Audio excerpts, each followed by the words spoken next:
Great. We have the Deputy Director in charge of Road Safety Strategies, Dr. Duncan Kibagong, in the building from NTSA. Karibu sana. Asante sana. Thank you so much. Do you know NTSA tukiwasikia tunaona Alco-blow, speed gun, but then there's so much to that. Absolutely. And maybe we can start with what NTSA really is, what it does, with the full acronym tuwajue, kwa sababu watu hata pengine huku nje. Yeah, thanks so much for inviting me to your studio. You're welcome, NTSA is a government agency. We established through an act of parliament about 7 years ago. And our work really is that we are the lead agency on matters road safety. What we mean by lead agency is that we handle a number of areas and we bring all the stakeholders together as we drive the agenda of road safety in the Republic of Kenya and even beyond. The idea is that, just to start with, is that road safety is everyone's responsibility. That is true. It is indeed everyone's responsibility. Two, is that road safety is not just a government function alone, but we need to bring so many stakeholders because road safety is wide. It has an aspect to do with the road, it has an aspect to do with the vehicle, and the big aspect to do with the human behavior. So we bring so many stakeholders together to drive the agenda. So NTSA is an acronym of National Transport and Safety Authority. So we register motor vehicles, we do issues to do motor vehicle inspection, we license PSV vehicles to operate on different parts of the country. We do a lot of public awareness on several road users. There's the aspect with driver training, testing and licensing, including the mechanisms of how to put that in place. And of course, not forgetting the coordination of all the different stakeholders. So in brief, that is what NTSA is. Wow. Yes. That is a lot. A lot indeed. See, tunaonanga tu hizi zenye tunashikwa kwa barabara.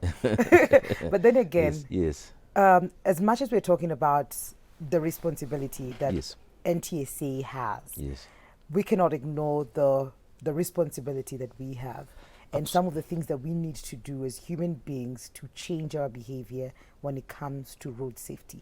And this is a very crucial conversation around this time because we see the carnage, the rate of carnage during this duration goes really high. True. Right, just to start with the numbers, of course, you talked about, I'll quickly just probably tell your audience, the viewers, about that road traffic injury is one of the biggest causes of injuries and deaths. And in the global scale, we are talking about 1.35 million persons dying every year. 1.35 million persons dying every year globally. Wow. And the number of persons injured stands around, probably estimated to be about 50 million. So that is quite huge. That is and totally unacceptable. Here in Kenya, you're talking about 3,000 to about 4,000 per year. And the numbers have been increasing over time. We've been working in the recent past to reduce the same. So these numbers are quite huge. And we always say in the road safety fraternity, one life lost is one too many. It's totally unacceptable. And it's not just a statistic. That one is a life, is a human being. And we cannot say that it is just a number. So part and parcel of this is that, as you said, the numbers are around, usually working to around traditionally November into December, is because of increased behavioral aspect touching on what it increases this road, including what you've talked about. Drink driving is one of the biggest. People traveling a lot, traveling for long distance, say from Nairobi all the way to Mombasa, and probably even and not taking rest, so it brings the issue with fatigue. Speed is one of the biggest risk factors, up to estimate up to 30 to 40% of this is related one or the other to speed. So those are some of the areas we're talking about, and we need to. So largely speaking, that is what we call the behavior of the person. We always say, and statistics show us that up to 85% of road traffic crashes, or what causes it, is because of the human component. What we popularly at times we call it human error. So how you behave on the road as a person, as a road user, as a rider of boda, as a driver, as a passenger, really matters a lot, because that can determine whether a crash happens or not. So if we all behave quite well and ensure that we adhere to the best of the safety regulations and safety, measures all the time, then definitely we're going to have these numbers go down. So, so this is what I would want to tell your viewers, that as we need to walk around our behavior. Please don't drink and drive. Try to abide by all the regulations as much as you can. consider this a personal responsibility. More often than not, you'll find people thinking that matters touching on safety belongs to them now. No, it is about you, and it's about, so if everyone were to take this responsibility personally and make it a whole, yourself, your affair, then you realize that there'll be a lot of changes on this. So that is largely what it is around this. The other thing probably I would need to remind you, a few viewers, is that because of the enormous or the big numbers of persons getting killed every year globally, and the persons injured, it actually destroys society quite a lot. You'll find that the majority of the people who get killed are the people who are economically viable within some particular age bracket, the youth and the young adults, the people who are supposed to be driving this economy currently and into the future. But you'll find that most of them get injured. So we do have, in commemoration of victims of road traffic crash, those who have died and those who are alive, including other aspects relating to the same, is that we do have what you call World Day of Remembrance of Road Traffic Victims, which is a global event passed by the UN General Assembly, that countries, persons, people, all the stakeholders are encouraged on the third Sunday of every November every year to come together and put their heads together and commemorate and observe this day in remembrance of these people who have died because of road traffic crash. So coming this month was on 21st of this month, because that is the third Sunday of this November, then that is World Day of Remembrance. But we do have a number of activities prior to and even thereafter.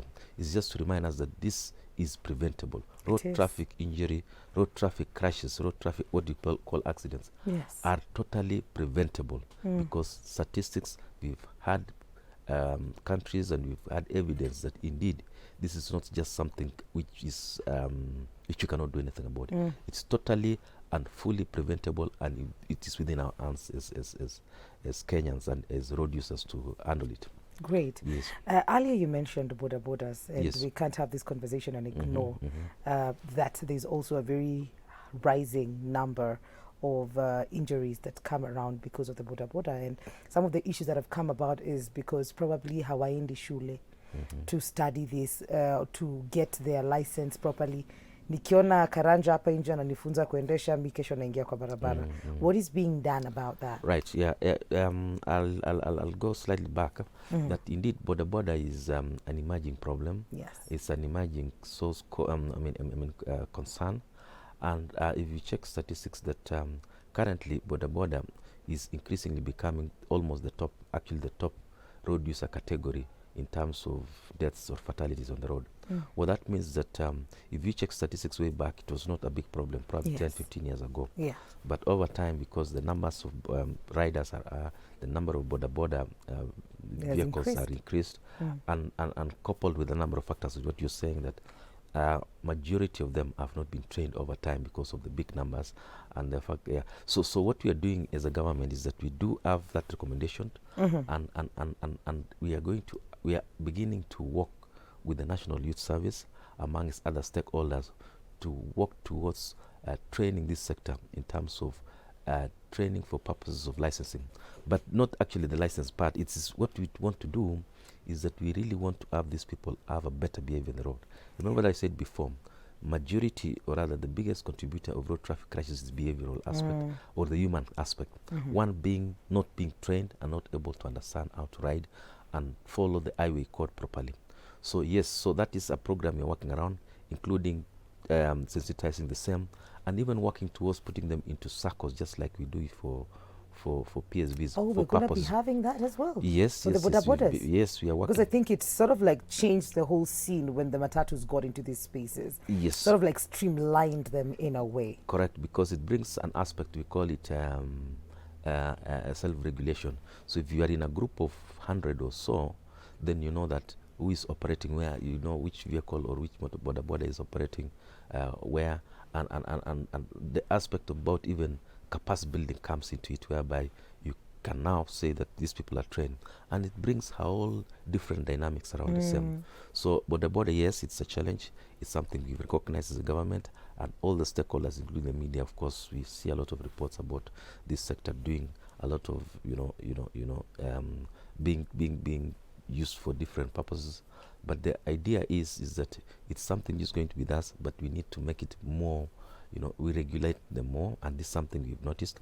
As a matter of fact, there was a task force which was formed, which was established by the Cabinet Secretaries of Interior and Cabinet Secretaries of Infrastructure, and they came up with a very good report with recommendations therein, including what you've just talked about, including working towards mass training of the same, ensuring that they're in circles, ensuring that we do massive sensitization of the same, and putting them into some form of order. And that is what we are currently working on for purposes of improving safety and security in this particular sector. Great. Yes. I have a question here for you. Yes. Good morning, Wikali. Kindly ask Daktari if Alco-blow inarudi kwa barabara ama hii December ni aje? Yes, I think trust Kenyans to do this.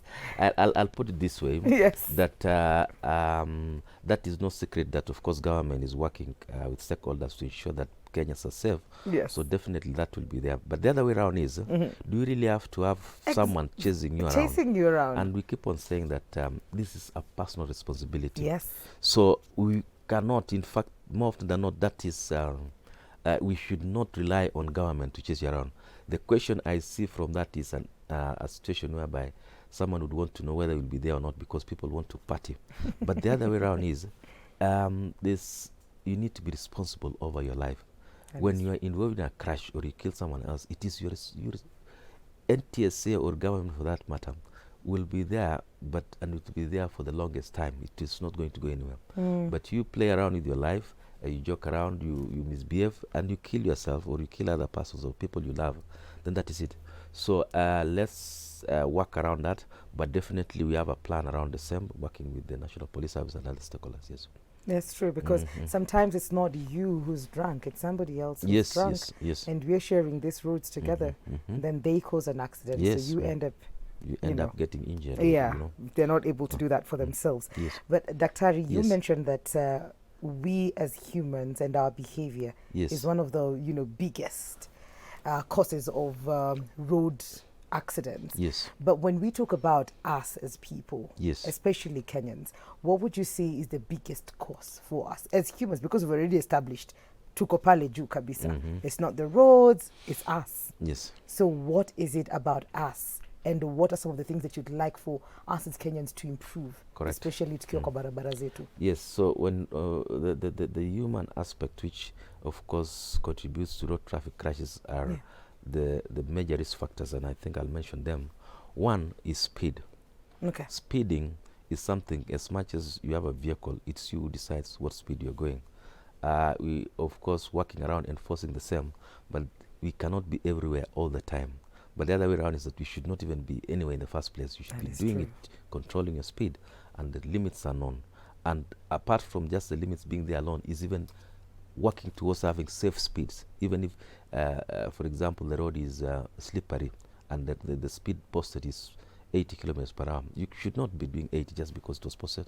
It will be unsafe because at that particular time the conditions have changed. So speed is one of the biggest risk factors. Two is what you just talked about, drink driving. People drink and drive, and that of course reduces your capacity in terms of control of the vehicle. And that we've seen it quite a lot, especially among the younger populations, where people just want to party and drink, and they combine speed now, and drink driving becomes a lethal mix, so to speak. Now, the other is when it comes to the border, of course, the whole aspect, people riding not having been trained. It's a behavioral aspect. Why do you want to jump into a motorcycle and ride, and you don't have the capacity to do that? Yeah. So that is another aspect. Others, including people not wearing helmets, reflector jackets, because those are behavioral issues. Some of them actually are there, but people don't just want to put them on, and all that. So in the long run, what happens is that in case of a fall, or in case of the vehicle, or rather the ride, the motorcycle crashing, then your head will be direct on the tarmac, and that can be a disaster. And human nature, or human beings, are quite brittle, so to speak. You are quite fragile, so to speak, when it comes to such speeds, up to even 20, 30 kilometers per hour. You may think, may sound harmless, but when your head hits the tarmac at such speed, then definitely something happens, and probably even a fatality happens. Then, of course, all these things to do with aggressive driving and people tailgating others, amongst others, up to including a behavioral aspect, like you know very well that you're supposed to drive for, say, 4 hours, but other people do up to 8 hours non-stop without resting, and thinking that they can do it. When your body is tired, then something called fatigue sets in. Yeah. And it sets in, then you do not know when to fall asleep, and you've seen it happen. Issues like behavioral aspect to do with people on phone while driving. Yes. So that's what they call distracted driving. Okay. So what happens is that at any split of a second is enough for a crash to happen, because when you take your eyes and off the road to check your Facebook or Twitter account, Twitter and all that, then you realize that you're already under a bus or under a lorry or off the road, or crashed into some children crossing the road, and that kind of thing. So those are the behavioral aspects we need to work around. So so those are some of the things. I've talked about driving many hours so that people get fatigued. So those human behavioral aspects are quite a biggest contributor of some of this. You see some of us at times driving exceedingly very close to another vehicle, yes, you know, and overtaking dangerously over a long line of lorries and hoping to get in, and head-on collision happens. And it's not the vehicle which did the mistake. No. Neither is it the road. No. It is you as a road user who is misbehaving, and you get into trouble yourself and other parties who probably were not, who were behaving quite well. So if all of us behave quite well at all that time, then definitely the roads will be clear. Yes. And of course there are penalties if you're found on the other side. Absolutely, yes. So there are penalties for that as well. But even with these penalties, sometimes these things still continue because the penalties have been there over time. So it just comes back to you as a person, yes, to you as a human, and what we need to do to change our habits on the roads. Correct. For yourself and for other people. Our time is up, Dr. Okay, all right. It just went by so fast. Yes. So first, before people who have any questions whatsoever when it comes to NTSA, maybe you can direct them on where they could get more information on this. Yes, of course we do have NTSA _Kenya, which is our Facebook account, and you can always jump in there. If you go into our website, ntsa.go.ke, there are a lot of areas including information where you can info@ntsa.go.ke, and when you go to our website, you can get NTSA at all time during the day and night, and get so much information around the same. And as well, visit our offices within both here in Nairobi and our 17 regional offices across the country for different services, and for any advice you'd want to have. But the other way around is that we are always there. We are out there on the roads and working with Wananchi and other stakeholders to improve road safety. Great. Yes. There's an app as well. Yes, there's an app. Yeah, we have NTSA app. Okay. So you just need to download it and put it in your phone. And with that, you can even post all the pictures or compliments. If you find someone misbehaving, you can always take a picture and upload them. Yes. And we'll follow it up with a video or a picture or otherwise. So you do have the NTSA app, which when you go to Google Store and you can download it, and have it in your phone. It's free. Yes. Asante sana, Daktari. Thank you so much, and have a safe day. Will do. Yes. When you say safe day, it feels like drive safe kind of Drive day. safely, exactly. Okay, we're going to take a very short commercial break. We will be right back. This is Full Circle with Mikali.